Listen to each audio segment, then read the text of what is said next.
महाराष्ट्र के अमरावती लोकसभा निर्वाचन क्षेत्र में जिले के 6 विधानसभा क्षेत्र शामिल हैं।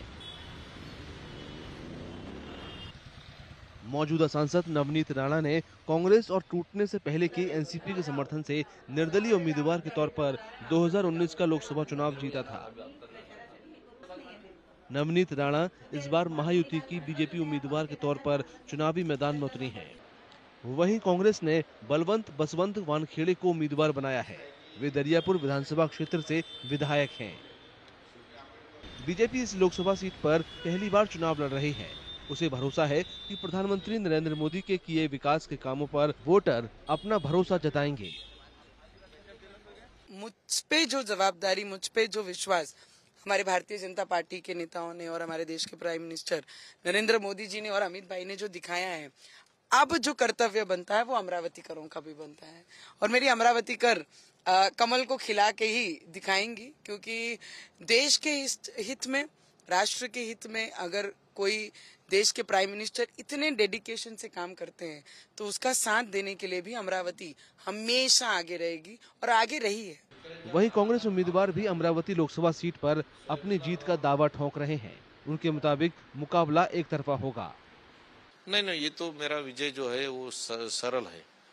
उसमें कुछ फाइट नहीं, ना कुछ नहीं, ना कुछ, एक तरफा है। इसलिए कि ये भी गए टाइम पे ये जो नवनीत राणा है वो चुन के आई तो किसके भरोसे पर आई? कांग्रेस के और राष्ट्रवादी के भरोसे पर। अब तो उनको जिताने वाला ही कांग्रेस था। अब तो कांग्रेस का उम्मीदवार हूँ, अलायंस है, उद्धव बाला साहब ठाकरे हमारे साथ है, तो जीत पक्की है और वो भी एक तरफा है।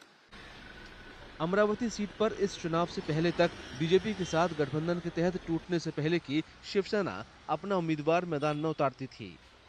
वो पहली बार चुनाव में पक्ष चिन्ह को लेकर आ रही है। इसका कारण यह रहा कि 1991 में शिवसेना और बीजेपी गठबंधन के साथ में यह चुनाव हुआ था और तब से लेकर अब तक शिवसेना के पास ये जगह रही है।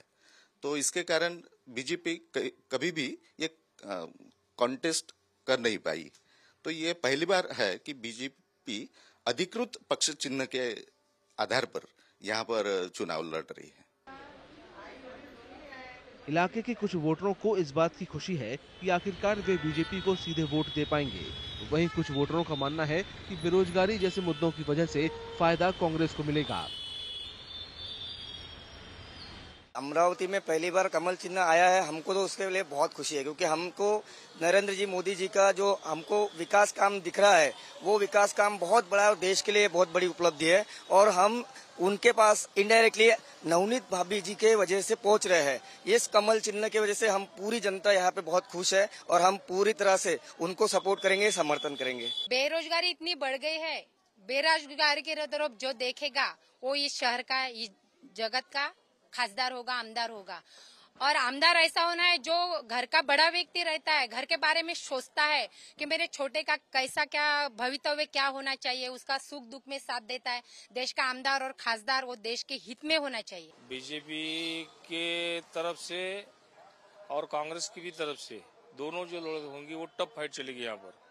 हाँ, इसमें से कांग्रेस की सीट चुन के आने वाली दिख रही है।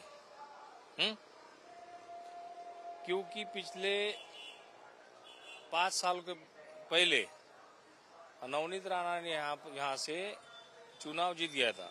हाँ? जीतने के बाद में वो बीजेपी में चले गए। उस कारण से पब्लिक पहली जो उनको चुन के लिए आने वाली पब्लिक है वो पूरी कांग्रेस की तरफ से जाएगी।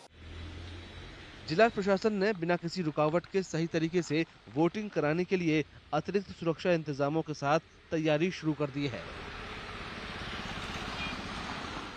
अमरावती शहर जो अमरावती कॉन्स्टिट्यूंसी में आता है उसका सेकंड फेज में इलेक्शन है 26 अप्रैल को, और सुरक्षा की दृष्टिकोण से यहाँ पर सारी व्यवस्थाएं की गई है। जो पुलिस आयुक्तालय के हद में जितने भी पोलिंग स्टेशंस है, बूथ्स है और इमारत जो है उसमें नॉर्म्स के हिसाब से जो भी सुरक्षा देना है वो देना है। और उसके अलावा जो बूथ्स के आजू बाजू जो पेट्रोलिंग रहती है और एडिशनल बंदोबस्त होता है वो भी, उसका भी प्लान तैयार किया गया है। महाराष्ट्र में 48 लोकसभा सीटों के लिए चुनाव 5 चरणों में होंगे। अमरावती में 26 अप्रैल को दूसरे चरण में वोट डाले जाएंगे।